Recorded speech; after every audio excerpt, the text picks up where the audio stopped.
Welcome to SF Commercial Property Conversations with Bruce Bean, where Bay Area investments meet expert insights. Get ready to unlock the strategies of commercial real estate success. So today we have Rocio Luna with us, and she is in the insurance world. She's come through the claim side, and now she's selling insurance. So Rocio, it's great to have you. I just love to hear kind of your story about how you got into the insurance world. Yeah, well, thank you so much for having me on, Bruce. I'm very grateful and delighted to be speaking to your audience. So, my name's Rocio Luna, and I'm a commercial insurance broker here in Southern California. And I help contractors and staffing agencies manage their EMR. But before I get into all of that, let me explain to you what the EMR rate is. So, it's pretty much a it's a it's a rate that determines your premium, and it's based on your payroll and the amount of claims you've had in the past 3 years. And why this is important, it's because it pretty much helps contractors win contracts. And of course, it determines how much premium they will be paying at the end of the year. So how I got into the insurance space is I graduated from Cal State Fullerton. I had no idea what I wanted to do really. I went in, getting my psychology major, but I knew I wasn't mature enough to go into social services. So I decided to apply at all entry level positions, sales, operations, everything. Everything that had entry level, I applied for. And I ended up getting a call really quick from an insurance brokerage out in Huntington Beach, and they were really desperate in getting someone that was bilingual. And I say desperate because this is exactly what they told me. They said, "Hey, we're desperate. We need someone that could start right away and could speak Spanish because I'm bilingual.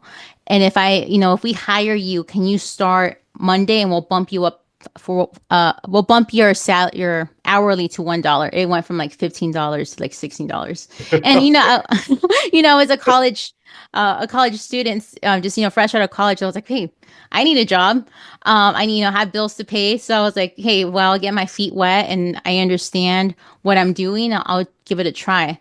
So they said, give us 90 days. If you don't like it, you could go somewhere else. But we just need you to give it a try, and we're going to give you all the training, and we just need patience. And that's all he said. And I didn't really know what insurance meant, and let alone claims. So when I went on in there, it was like, my first 2 years was literally like drinking water out of a fire hose. They had the person they had before, I guess, had quit like 2 months ago. So there was just a bunch of disorganization in emails. So Wow. my first 2 weeks, I was literally just organizing emails, trying to create files, just sorting things. And then from there, they're like, okay, I want you to reach out to adjusters. But, when I'm going through all these documents and emails, I see a bunch of letters from attorneys, demanding this, all these things, and I'm here like terrified because I'm like, this all looks like private information. Like I'm not certified. I'm 22 years old. I've never seen, lawsuits, medical records, and all these things, and of course the insurance bill. And I'm like, oh my God, these people are paying like hundreds of thousands of dollars for their insurance, and it's all because of these claims. So long story short, I built my way up, and Google was my best friend for the first 2 years. I went on Google for almost everything. I was very resourceful in that sense.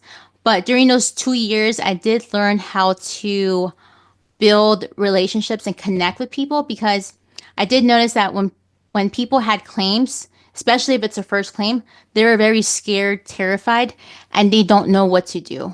So I learned how to empathize with the employer, with their human resources, and giving them advice and guidance as to what to do, what to expect, and how it's going to work. So that's when I figured out that there's a gap of communication between the insurance company and the employer, just because many times, smaller businesses, they don't know the insurance lingo, the insurance terminology, and and then also they don't have the proper documentation. And that's one thing that I noticed that a lot of employers fall back, especially in California. Um, Compliance and documentation is very heavy. It's regulated. And if you get into a lawsuit and you can't provide evidence, you don't provide any documentation, it pretty much you're pretty much holding a bag of fire because you are now liable and you can't prove that this person never showed up to work or you didn't write them up or whatever they're saying is false. So, Right. it turns out to be a really big, nasty scenario. So that's when I, started to see that policies and procedures, documentation, and long story short, I ended up, working my way up there for 7 years. I was in claims, and I loved it. I loved helping out employers. I loved putting the things together. I loved being able to help out employers and relieve them from such stressful claims and scenarios. Right. Right. So then, well, your psychology background sounds like it was very helpful. Yes. And you know what? In psychology and Cal State Fullerton, they didn't really teach us like what to do. Like there was like basic classes. It was Yeah. more like lab settings. Like I think there's this experiment where the kids hit I think it's called the Bobo doll or whatever, the clown. They're just Yeah. hitting, yeah. Right. So we would Yeah. see, experiments such as that, but definitely it's nothing like the real world. So Oh, when you are, having a client that's upset on the phone and they don't know what to do, and you don't know what to do neither because, I'm unexperienced. So right. the last thing, and I learned certain words. So I learned to say, "Oh, there's nothing you can do about it," right? Like that's not the response you should give. Right. Right. So I learned That's that real quick. yeah. That was one. No, don't say that. Yeah. Um, so yeah, I learned what responses, what words not to say. Um, but I'm very grateful for my first year in claims because that was literally me just swimming through the ocean, not knowing what to do. And it was either sink or swim, and obviously I decided to like swim, and make it the best because I I was really determined in showing these guys like, okay, like you hired someone who is going to, no matter what, I'm always going to find a solution. Mm, Whether it's going to take me a couple of days or whatever it is, I'm never going to leave you, like I'm always going to right. have a response and not leave the client hanging. And that's always been my motto. So even to this day, like I like to make sure that all my clients have a response. They know what the next step of item is, next action item, because there's nothing like being left in the dark. And that's probably like the worst feeling ever. You just kind of taken You're right. into a space and then you get no responses, no calls. And that's probably the most frustrating thing that I hear from clients and prospects saying, "Hey, I haven't heard back from my broker. I haven't heard back from this person. They collected my money. They took, they billed me every month, but I can't seem to get an answer." Yeah. No, bad combination. So I'm curious, what kind of training did you get initially? I had no training initially. Oh, they didn't give you training Mm, initially. Oh, you had to go find it yourself on Google. yep. Wait, oh, wow. Okay. So then you kind of work up through the ranks, you become a expert in claims, and then you decide to go into sales. So then how did that happen? Yes. So I was 7 years into claims and I was 29 years old. And my next step was to be a claims manager, but oversee for state fund. And that Oh, means manage a group of, I believe of 20 people. And at that moment, I was just like, I don't have the skill set or the maturity level because the most, I only had like two people in my group. So yeah, I didn't know what it meant to like, um, to manage a group. right. So I was like, there's no way that, these adults are going to listen to me. Um, especially because like my Right. Yeah. experience Yeah. and I was like, I'm like, I'm like, and then, I mean, claims is pretty stressful as it is. And then managing people, just from my experience from managing those two people, it was pretty stressful. I mean, Yeah. kudos to people that manage a large group of people because And Man, multiply that by 10 and you're yes. managing 20 people, you're going, this doesn't sound good. Yeah, no, no, and kudos to human resources and everybody that manages, large groups of people because Oh, it's a different skill set, soft people skills, listening, and taking note and documentation. But I definitely knew that I wasn't prepared for that. So I was like, you know what? I already know risk management, and I'm kind of the product as to when the salespeople go out there like, hey, you're gonna have this claims manager, and they're going to manage your claims. So I was that. So I'm like, okay, yeah. I just need to sell myself. So of course, the first year of sales was super hard for me because I went from being behind the desk and people coming to me Yeah. versus me going out there cold calling and interrupting someone's day. So I sucked. My first year cold calling, I sucked like really bad. How many Um, cold calls were they making you do a day? so they were saying do 100 a day, but I Yeah. wasn't doing 100. I probably did like 50 a day. Yeah. And I remember the first month I was like super encouraged, and I was like energized. I was like, yeah, yeah, I could do this no matter what. Someone, like, what is it that what's that saying? The clock hits 12 twice a day, or like even a trash can gets this piece of steak. Oh boy. Yeah. Okay. So you were like kind of like, okay, go, go, go. Yeah, I'm like someday I'm gonna hit a number, like no matter what. Like I was like my thing, like I'm gonna get lucky one of these days. Yeah. And it took me about 5 months, and I did. I actually landed a really large account, and it was just out of luck, to be Yeah. honest. It was out of luck. Right. Well, And made your but own. but Yeah. going back to that, yeah, cold calling, it's hard, but you know what? It built another muscle that I didn't know I had, which Uh, was resilience. Um, Resilience and not giving up. So I think I had the not giving up from claims.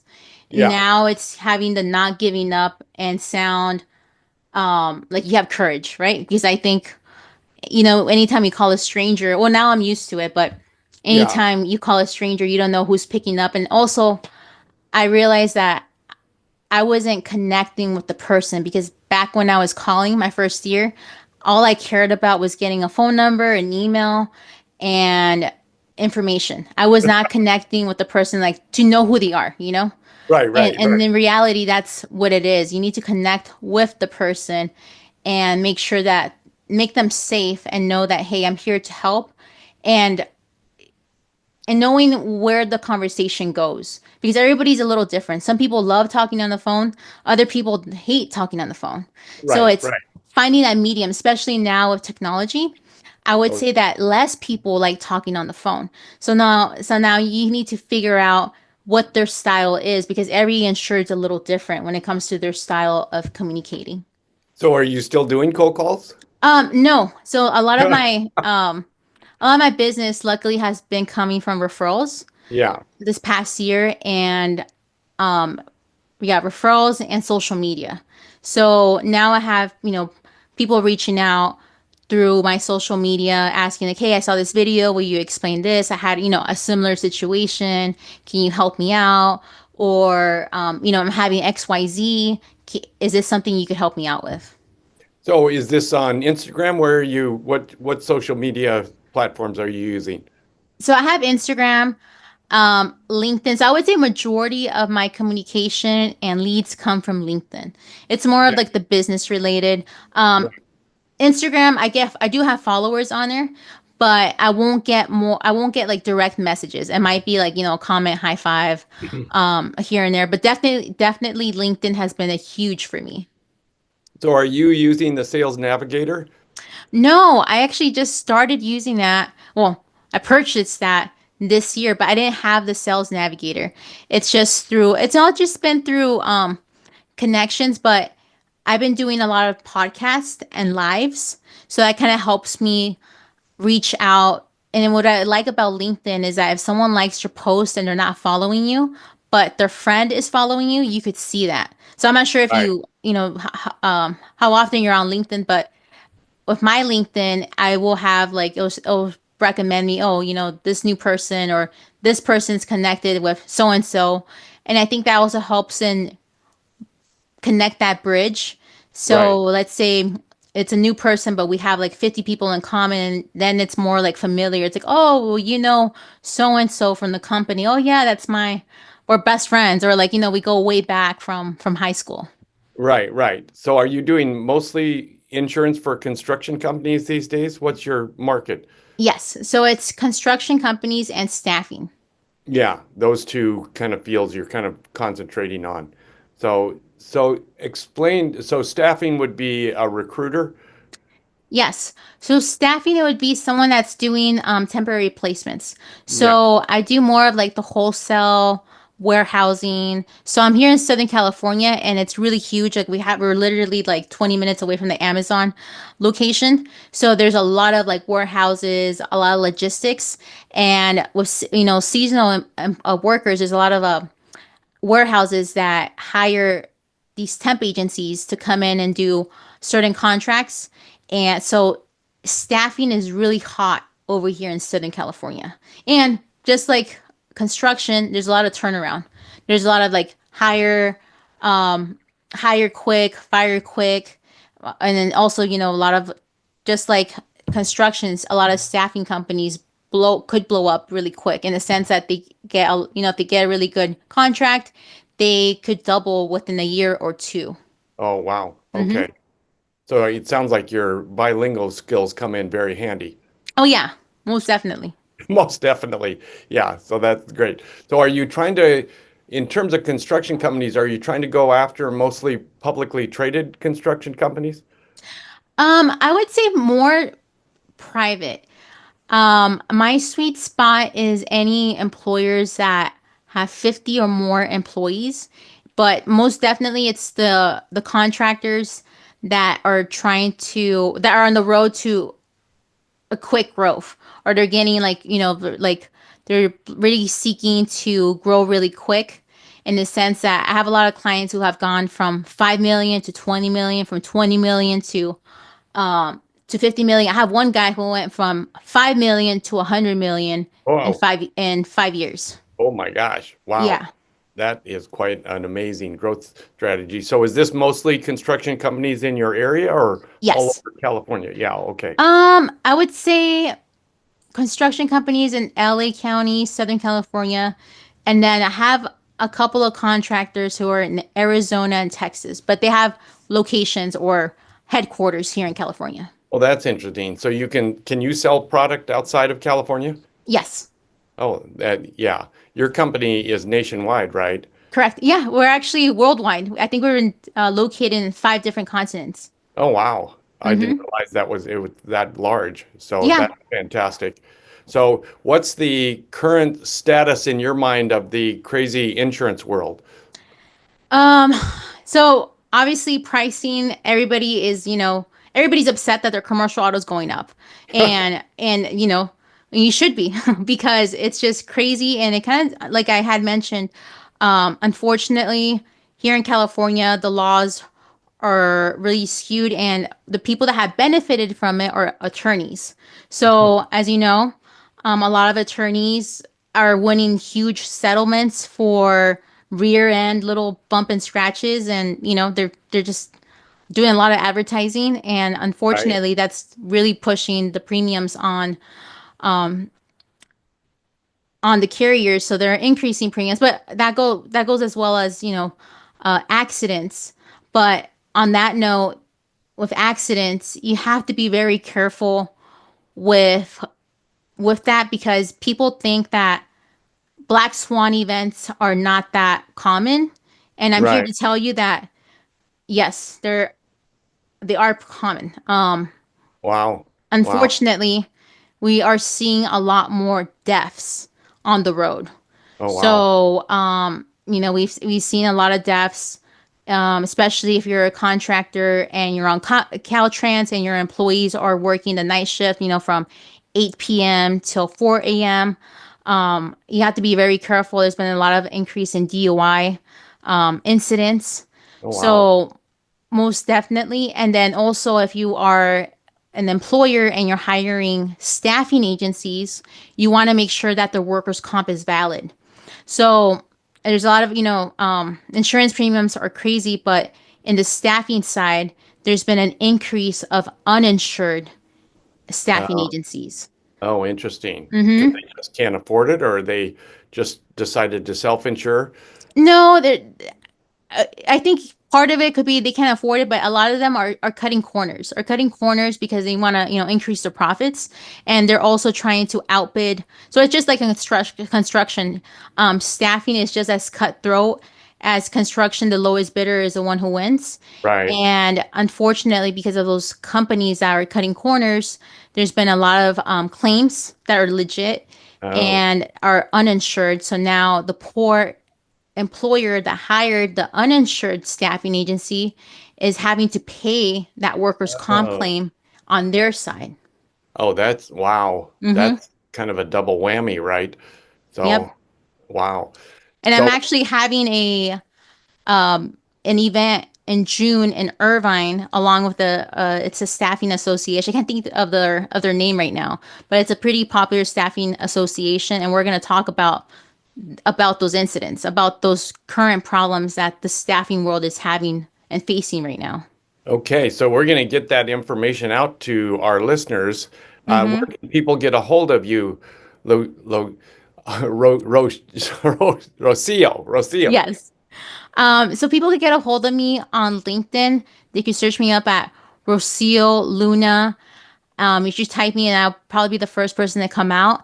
And then you could also reach me out via Instagram, which is Rocio, ROCIO underscore INS underscore services. Or you could reach me out via email, which is rluna at aquasure.com. And that's spelled R Luna, LUNA, Aquasure, ACRISURE.com. So if you want to get invited to this particular seminar, which I think a lot of you may want to, please contact Rocio. So it sounds great to me. So it's great to have you, and I'm sure we'll be talking down the road. I look forward to it. Yeah. Well, thank you so much, Bruce. I enjoyed our podcast. This was very fun. I enjoyed it also and very informative.